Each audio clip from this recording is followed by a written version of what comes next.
3 ans de guerre en Ukraine, 3 ans d'exil, 3 ans de solidarité, pendant lesquels le Nord-Pas-de-Calais s'est mobilisé. Dès les premiers jours de l'invasion russe, les habitants des Hauts-de-France répondent présents. Les camions sont remplis de dons, prêts à partir vers l'Ukraine. Couvertures, vêtements, produits d'hygiène et nourriture affluent. Même les collectes des Restos du Cœur sont solidaires et chacun aide comme il peut.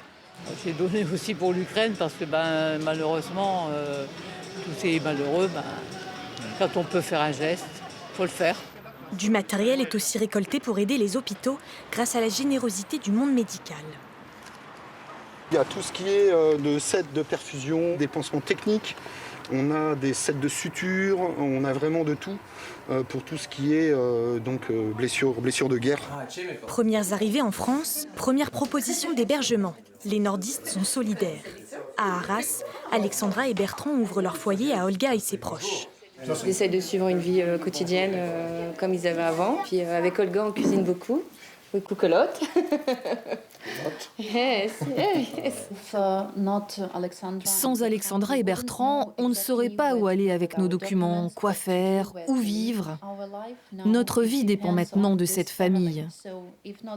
Sans eux, on ne sait pas ce qui se serait passé, donc on les remercie. L'été, de nombreux enfants ukrainiens sont accueillis dans la région pour échapper quelques jours à l'horreur de la guerre. C'est très calme ici. Il n'y a pas de sirène, pas de bombardement. C'est un tout nouvel environnement, je me fais des amis. Mais le plus important pour moi, c'est surtout ce calme. Le monde économique aussi se mobilise. Cours de langue, insertion professionnelle, proposition d'emploi. À Hasbrouck, cette entreprise de textile a fait venir des employés de sa filiale de Kiev pour continuer à travailler. Ça fait plaisir de les voir là, parce qu'elles viennent quand même d'une grande souffrance que nous, aujourd'hui, on vit de l'extérieur, quoi. Donc c'est important pour elles au niveau moral, et puis nous, ça nous fait plaisir de pouvoir les aider. 2022, 2023, 2024, déjà 3 Noëls loin de chez eux. Mais il faut bien garder l'esprit de la fête et de la convivialité.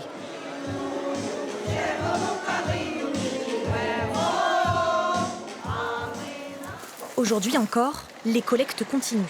Il y a quelques jours, un nouveau convoi de dons est parti de Boulogne vers l'Ukraine.